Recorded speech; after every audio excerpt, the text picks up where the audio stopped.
సుమా, నాకు తెలుసు సార్ మీరు నన్ను ఇలా పిలుస్తారని. నాకు తెలిసినవే 3 మొక్కలు. చెప్పండి సార్.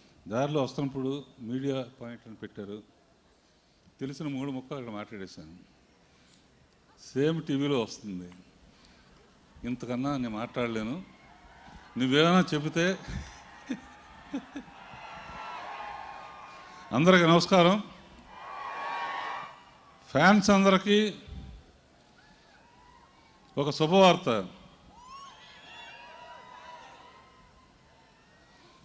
మార్చి 29 ఉగాది, కొత్త సంవత్సరం. దాన్ని హేవలంబి నామ సంవత్సరం అంటారు.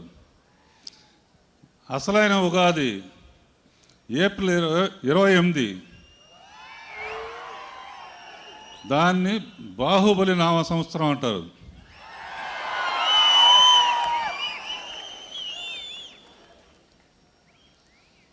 సుమా, చిన్న హెల్ప్ చేస్తావు? పెద్ద హెల్పే చేస్తాను సార్. ఎందుకంటే కొంతమంది పేరు చెప్పి కొంతమంది పేరు చెప్పలేకపోతే బాగుండదు. ఇందులో అందరూ గొప్పగా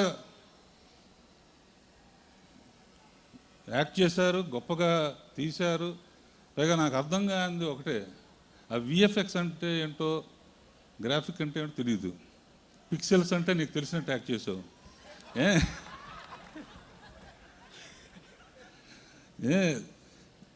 కానీ జీవితం ఎప్పుడైనా అది కాదు, నువ్వు రా, ఎవరినైనా మర్చిపోతే గుర్తు చేయి. Okay sir. నేను అనుకున్నాయి కొన్ని చెప్తాను, కొన్ని మర్చిపోతే దయచేసి క్షమించండి. ఈ బాహుబలి ఎంత గొప్ప చిత్రం అవడానికి కారణం ప్రొడ్యూసర్స్ ధైర్యం అని చెప్పనా, రాజమౌళి ఇమాజినేషను, కీరవాణి మ్యూజిక్ అని చెప్పనా, విజయేంద్ర ప్రసాద్ కథ అని చెప్పనా, సెంధిల్ డైరెక్షన్ అని చెప్పనా, ప్రభాస్ రాణా మధ్య జరిగిన యుద్ధం అని చెప్పనా, కట్టప్ప ఎందుకు చంపాడో అనే విషయం గురించి చెప్పనా, చేయలేకపోయిన నాజర్ గారు అద్భుతంగా యాక్ట్ చేశారని చెప్పనా, ఆర్ట్ డైరెక్టర్ గురించి చెప్పనా. అవి వదిలేద్దాం, మనకెందుకు. అందరూ చెప్పారు, వాళ్ళు బ్రహ్మాండం చేశారు. నాకు మట్టుకు శివగాములు ఇక్కడ 3 ఉన్నారు. అసలు శివగామి రమకృష్ణ, వల్లి, రమ. ఈ 3 లేకపోతే బాహుబలికి అంత సపోర్ట్ ఉండేది కాదు. ప్రభాస్ ఎప్పుడు చెబుతూ ఉంటాడు, ఏమంటే బాబాయ్ ఏంటే నీ ఓపిక 4 ఏళ్ళ నుంచి ఒకళ్ళని ఎట్ట చూస్తామంటే, అమ్మో రమాను వల్లి లేకపోతే ఇంత ఈజీగా చేసేవాడిని కదండి. చాలా ఏం కావాలో తృప్తిగా, రాజులకు కావాల్సిన భోజనం కదా, అద్భుతమైన భోజనం కావాలి. భోజనం ఎంత బాగా పెడతారో అంత బాగా చూసుకుంటారు. ఇలా ఎప్పుడైనా రాజమౌళి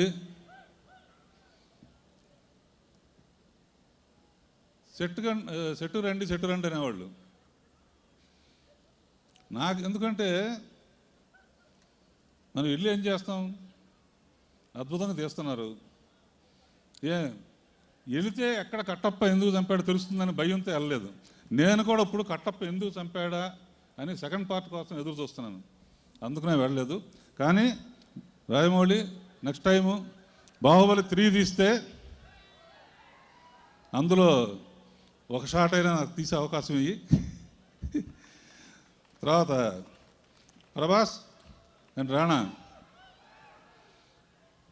ఇందా నానికి 2 ప్రశ్నలు వేసావు కదా నువ్వు బాహుబలి అయితే ఏంటి, ఎవరెవరు ఆర్టిస్టులని. నేను తీసిన పిక్చర్స్లో అడవి రాముడు, బొబ్బులి బ్రహ్మన్న. దాంట్లో చిన్న ఎగ్జాంపుల్ చెప్తాను. అడవి రాముడిలో కృషి ఉంటే మనుషులు ఋషులు అవుతారు, మహాపురుషులు అవుతారు. అది ఇప్పుడు తీస్తే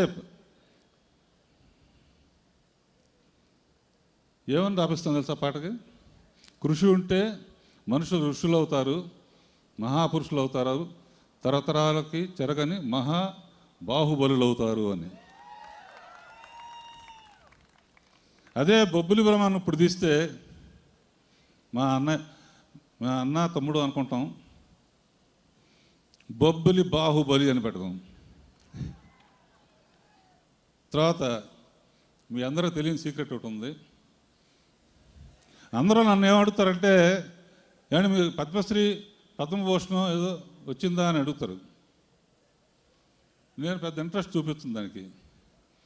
ఈ సభాముఖంగా నువ్వేమైనా రికమెండ్ చేసి అది ఇచ్చినా నేను ఒప్పుకోను. బాహుబలి అని బిరుదు నాకు ఇస్తే చాలా హ్యాపీగా ఫీల్ అవుతాను. All the best Baahubali. Prabhas, మీ నాన్నగారు నాకు అత్యంత, అంటే మోర్ దాన్ మై బ్రదర్, అత్యంత ఆప్తుడు, అత్యంత సన్నిహితుడు, ఒక కుటుంబంలో మనిషి. మీ నాన్నగారు ఎక్కడున్నా కూడా నీ విజయాన్ని చూసి ఇక్కడే అక్కడ ఉండుంటారు. చాలా హ్యాపీ ఫీల్ అవుతారు.